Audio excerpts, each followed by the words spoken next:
ان کا یہ کہنا تھا کہ ان تمام واقعات میں بھی بھارتی اسٹیٹ ملوث ہے، کیونکہ ان دہشت گردوں کے حملوں سے پہلے ہی را فنڈڈ جو سوشل میڈیا اکاؤنٹس ہیں وہ اس بات کی تصدیق کرتے ہوئے نظر آتے ہیں کہ یہاں پر بھارتی مداخلت ہے، کیونکہ ان اکاؤنٹ سے ان حملوں سے پہلے ہی خبر شیئر کر دی گئی تھی کہ جناب کو پاکستان میں کچھ بڑا ہونے والا ہے، آج میاں والی میں کوئی چیز سامنے آئے گی اور پھر میاں والی میں دھماکہ ہو جاتا ہے، میاں والی میں ایئر بیس پر اٹیک ہو جاتا ہے، جو کہ اس بات کی طرف اشارہ ہے جناب کہ جو کچھ یہاں پر ہو رہا ہے وہ بھارتی سپانسرڈ ٹیررزم ہی ہے۔ ان کا یہ کہنا تھا کہ 6 اکتوبر 2024 کو چینی باشندوں پر حملہ ہوا اور انڈین میڈیا میں فوراً ہی رپورٹنگ شروع ہو گئی۔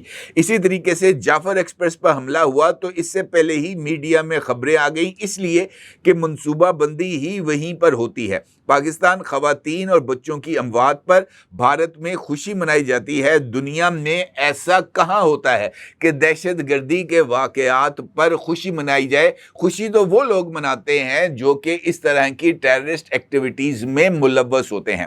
اب اگر دیکھا جائے تو جو ثبوت آج D G I S P R نے اپنی پریس کانفرنس کے اندر دنیا کے سامنے رکھے ہیں، 20 سال کی دہشت گردی کے نیکسس کو جس طریقے سے ایکسپوز کیا ہے، وہ ایسا لگتا ہے کہ آنے والے دنوں میں ایک جانب تو پاکستان میں فتنہ ہندوستان کے خلاف ایک خوفناک کریک ڈاؤن ہوگا، ایک بے رحمانہ کریک ڈاؤن ہوگا، جس کے نتیجے میں بی ایل اے ہو یا بی ایل اے کی سسٹر آرگنائزیشن ہو، ان تمام کو خاک میں ملا دیا جائے گا اور اس طرح ملا دیا جائے گا کہ دوبارہ یہاں پر یہ فتنہ سر نہ اٹھائے۔ اب یہ سوال بہت زیادہ اہمیت کا حامل ہے کہ آخر بلوچستان ہی کیوں؟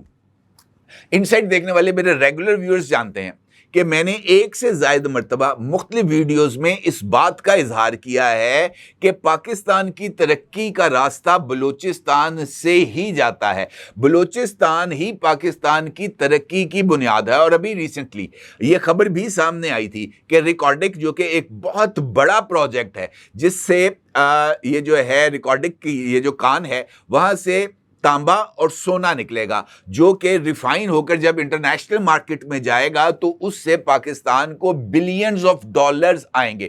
صرف ریکارڈک مائن سے ہی پاکستان کو اس بات کا یقین ہے کہ ہمیں کم از کم 182 بلین ڈالر کا ریونیو حاصل ہوگا ٹوٹل، صرف ایک پروجیکٹ ہے ریکارڈک۔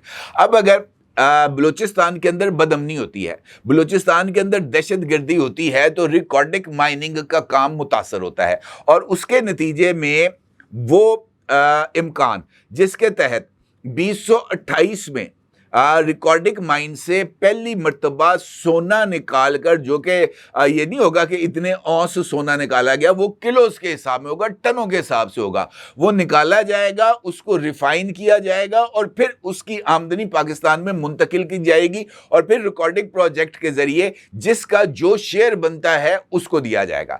ابھی یہ جو سعودی ایک وفد آیا تھا پاکستان میں، تو انہوں نے نہ صرف ریکارڈنگ پروجیکٹ میں سرمایہ کاری کرنے کا اشارہ دیا تھا، بلکہ انہوں نے چاگی میں بھی سرمایہ کاری کرنے کا اشارہ دیا تھا، کیونکہ چاگی سے بھی ایسے معدنی ذخائر کے نکلنے کا امکان ہے جو کہ بہت ہی زیادہ قیمتی بھی ہیں، اور ان سے مائننگ کے نتیجے میں پاکستان کی قسمت بدل جائے گی۔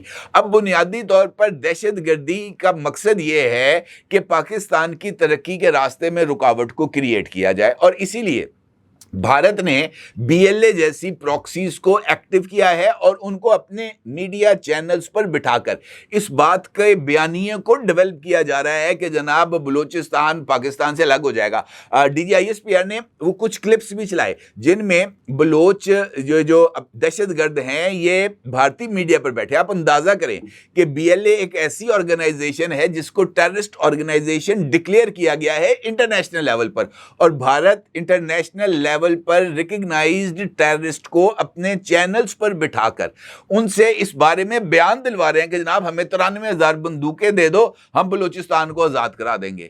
اس بات کا مطالبہ کیا جا رہا ہے بھارت سے کہ جناب آپ ہمارا سفارت خانہ کھولیں اور آزاد بلوچستان کو ایک الگ مملکت کے طور پر تسلیم کریں۔ آپ اندازہ کریں اب ایسا کیوں کیا جا رہا ہے کہ بھارت یہ چاہتا ہے کہ یہ جو کانے ہیں، یہ جو مائننگ کی چیزیں ہیں، یہ ان کو ملیں. بلوچوں کو کیا ملنا؟ اگر ایک لمحے کے لیے، خدا نہ خواستہ حکم بدہن، ایک لمحے کے لیے ہم اس بات کو تصور کر لیتے ہیں کہ جناب یہ جو ایجنڈا ہے BLA کا یہ پورا ہو جاتا ہے، حکم بدہن، میرے منہ میں خاک، تصور کریں، تو پھر اس کے بعد کیا بلوچوں کو یہ ریکارڈنگ سے سونا نکالنے کی اجازت ملے گی؟ سینڈک پروجیکٹ سے تانبا نکالنے کی اجازت ملے گی؟ چاگی میں جو مائننگ ہے وہ کرنے کی اجازت ملے گی؟ یہاں پر سب انڈینز آئیں گے، یہاں سے جو چیزیں نکلیں گی وہ بلوچستان پہ نہیں، وہ انڈیا میں جا کر خرچ ہوں گی. اگلے پانی نہیں دیندے پائیں سانوں، سونا کہاں سے دینا ہے؟ تو آپ اندازہ لگا سکتے ہیں کہ یہ جو ساری کی ساری دہشت گردی کی نیٹ ورکنگ ہے وہ بنیادی طور پر پاکستان کو معاشی اعتبار سے کمزور کرنے کی سازش ہے. کیونکہ اگر پاکستان طاقتور ہوگا، معیشت پاکستان کی مضبوط ہوگی، تو اگر ہم اس حالت میں بھارت کو دھول چٹا سکتے ہیں، بھارت کی جو ہے نا ناک، اس کو زمین سے رگڑ سکتے ہیں. 10 مئی کو ہم نے اس بات کا ثبوت دیا کہ ہم اپنے ڈیفنس میں بھارت سے بہت زیادہ آگے ہیں، اور ٹیکنالوجی میں بھارت تو ہمارے جوڑ کا ہی نہیں ہے. ہم نے اپنی الیکٹرانک وارفیئر، ہم نے اپنی ڈیجیٹل وارفیئر، ہم نے اپنے سائبر وارفیئر کے ہتھیاروں کا محض 6% استعمال کیا، اور اس کے نتائج ہمارے سامنے آ گئے کہ 70% بھارت اندھیرے میں تھا، بجلی بند تھی 70% گریڈز میں. بھارت کے میزائلز کو سگنلز ہی نہیں مل رہے تھے، بلکہ بھارت جو براموس میزائل پاکستان میں فائر کر رہا تھا، پاکستان اپنے الیکٹرانک وارفیئر سے اس کے GPS سسٹم کو جام کر رہا تھا تاکہ وہ ٹارگٹس پر ہٹ نہ ہو سکیں. آپ اس سے اندازہ لگائیں. اب وہ یہ کوشش ہے کہ پاکستان معاشی طور پر طاقتور نہ ہو جائے، کیونکہ اگر طاقتور ہو گیا، پاکستان اپنے پیروں پر کھڑا ہو گیا، پاکستان کی معیشت طاقتور ہو گئی، تو بھارت کہاں سٹینڈ کرے گا؟ کتنے بھی نہیں. تو یہی ہے وہ بنیادی چیز جو کہ بھارت کو اکسا رہی ہے کہ وہ پاکستان کے اندر دہشت گردی کرے. اب اس صورتحال میں دنیا خاموش کیوں ہے؟ دیکھیں، یہ سوال DGISPR نے پوچھا ہے کہ جناب دنیا کو بھارت کے جرائم نظر کیوں نہیں آتے؟ ہم 3 سے 4 مرتبہ ڈوزیئرز بنا کر بھارتی مداخلت کے ثبوت، اور کلبھوشن یادیو کی شکل میں زندہ ثبوت موجود ہے، جو کہ سرونگ نیول آفیسر ہے، جس کو گرفتار کیا گیا اور جس نے برملا اس بات کا اعتراف کیا کہ جناب میں بھارتی نیول آفیسر ہوں، میرا یہ رینک ہے، میں نے پاکستان کے اندر دہشت گردی کے لیے فلاں نیٹ ورکس کو سپورٹ کیا تھا، کراچی سے لے کر بلوچستان تک. اعتراف موجود ہے، انٹرنیشنل لیول پر اعتراف موجود ہے. بھارت اپنے اس بندے کے لیے انٹرنیشنل کورٹ آف جسٹس میں بھی گیا ہوا ہے. اب اندازہ کریں آپ کہ دنیا کے اندر یہ جو بھارت کے حوالے سے چشم پوشی تھی، یہ کس وجہ سے تھی؟ وہ اس وجہ سے تھی، ایک جانب بھارت 140 کروڑ لوگوں کی منڈی ہے، اور بہت سارے ممالک کے معاشی مفادات بھارت کے ساتھ جڑے ہیں کہ جناب ہم چیزیں بنائیں گے، بھارت میں بیچیں گے، تو جناب ہماری بکری ہوگی، ہماری اکانومی بہتر ہوگی. نمبر سیکنڈ، بھارت نے ہمارے گزشتہ دور میں جب پاکستان کی اکانومی بہت زیادہ خراب تھی، ہم اگر دیکھیں مشرف دور کے اندر باقی جگہوں پر، تو ایک بات کو ڈیولپ کیا گیا کہ پاکستان اکنامکلی ایک فیلڈ سٹیٹ ہے.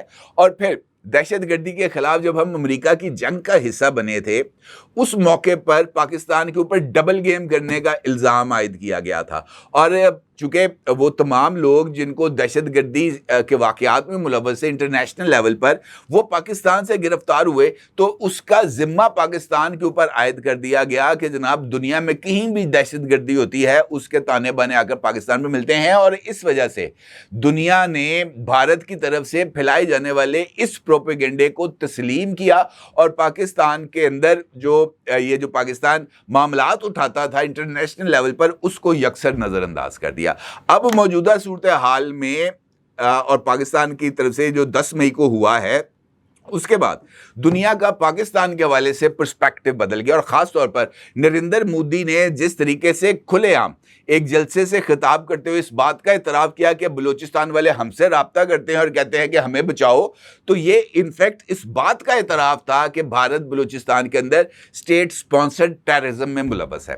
اب موجودہ حالات کے اندر جب بھارت برے طریقے سے ایکسپوز ہو گیا، پتہ چل گیا کہ جناب پلے ککھ نہیں. تو اس کے بعد دنیا نے دوبارہ پاکستان کا رخ کیا ہے اور پاکستان کی بات کو سمجھنے کی کوشش کی ہے. اسی دوران بھارت نے جب سنگھ تاس معاہدے کو معطل کیا, پاکستان کا پانی روکنے کا اعلان کیا, تو پھر دنیا نے, کیونکہ اقوام متحدہ کا چارٹر ہے نا کہ پانی روکنا ایک جنگی جرم تصور کیا جاتا ہے, اب اس کے بعد دنیا نے ریئلائز کیا کہ نہیں یار, یہ مودی جو ہے یہ غلط کام کر رہا ہے, اور اس کے بعد ذرا صورتحال میں تبدیلی آئی ہے. اب پانی کے ایشو پر بھی D G I S P R سے سوال ہوا. D G I S P R کا یہ کہنا تھا کہ کوئی پاگل ہی ہے جو 24 کروڑ آدمیوں کا پانی روکے گا. ٹھیک ہے, اب مودی کیا کہہ رہا ہے کہ میں پانی روکوں گا, تو پاگل کون ہوا؟ مودی. اب indirectly D G I S P R نے مودی کو پاگل قرار دے دیا, اور دیکھا جائے تو ہے تو پاگل ہی, جو اس بات کا اظہار کر رہا ہے کہ جناب میں پانی روکوں گا. بھائی پانی روکے گا تو پھر پانی پیے گا کوئی نہیں, پھر پانی ہوگا اور کچھ نہیں ہوگا, یہ بات بھی واضح ہے. بلکہ جو ہے نا ایک بریفنگ کے اندر بھارت میں یہ سوال ہوا کہ جناب یہ جنگ آگے کیوں نہیں بڑھی, تو ان کو بتایا گیا کہ جناب جنگ اگر آگے بڑھتی تو پھر ایٹمی جنگ ہونی تھی. اور یہ بات میں آپ کو بتا دوں کہ اب بھی اگر دوبارہ جنگ ہوتی ہے, مودی کو جس طرح کی اچکل آئی ہوئی ہے, وہ دوبارہ اگر پاکستان پر اٹیک کرتا ہے یا کسی طرح کی کوئی شرانگیزی کرتا ہے, تو ایک تو اس کو فوری طور پر جواب ملے گا. D G I S P R نے آج بھی اپنی پریس بریفنگ میں کہا, انہوں نے کہا جناب اس مرتبہ جواب ملے گا, فوری ملے گا, اور پہلے سے زیادہ طاقتور انداز میں ملے گا. دوسرا میں آپ کو یہ بتا دوں کہ اس مرتبہ اگر یہ معاملہ ہوتا ہے, پانی روکا جاتا ہے یا کسی بھی طریقے سے کوئی بھی ایسی شر پسندی کی جاتی ہے, تو یہ جو نارمل وارفیئر ہے یہ نہیں ہوگا. جو کچھ ہوگا وہ پھر تاریخ میں لکھا جائے گا, ہیروشیما ناگاساکی ہوگا. یہ بات طے ہے, اس پہ کسی کو کوئی دو رائے نہیں ہونی چاہیے. پاکستان اس معاملے میں جو ہے نا وہ کیا ہے نا, D G I S P R نے, بلکہ بہت سارے ہمارے جو بلٹو آفیسرز ہیں وہ کہتے ہیں کہ ہمارے میں زندگی سے زیادہ شہادت کی خواہش ہے, اور یہ صرف فوج نہیں بلکہ تمام مسلمانوں کے اندر شہادت کی خواہش ہے, اور اس شہادت کی خواہش کو کوئی نہیں روک سکتا. اور یہ بات دلیرانہ اعلان یہ جو کیا گیا ہے کہ جناب بلوچستان الگ ہو جائے گا, یہ سوچنے والے ایم کو کی جنت میں رہتے ہیں, ایسا تا قیامت نہیں ہوگا. یہ بھی دلیرانہ موقف وہی اختیار کر سکتے ہیں جن کے اندر جذبہ ایمانی موجود ہو. پاکستانی قوم کے اندر الحمدللہ یہ جذبہ موجود ہے, اور بھارت کو شکست فاش دینے کی طاقت بھی رکھتے ہیں. اور اس کے مظاہر آپ آنے والے دنوں میں دیکھیں گے جب فتنہ الہندوستان کا کچومر نکلائے گا اور ان کی نسلیں بھگتیں گی اس سارے عمل کو. اس میں بھی کسی کو کوئی دو رائے نہیں ہونی چاہیے, کیونکہ اس مرتبہ نہ معافی ہوگی اور نہ ہی کسی کو کوئی ڈھیل ملے گی, یہ بات طے ہے. اپنے ضرور اظہار کیجیے گا. آپ کا بہت شکریہ. اللہ حافظ.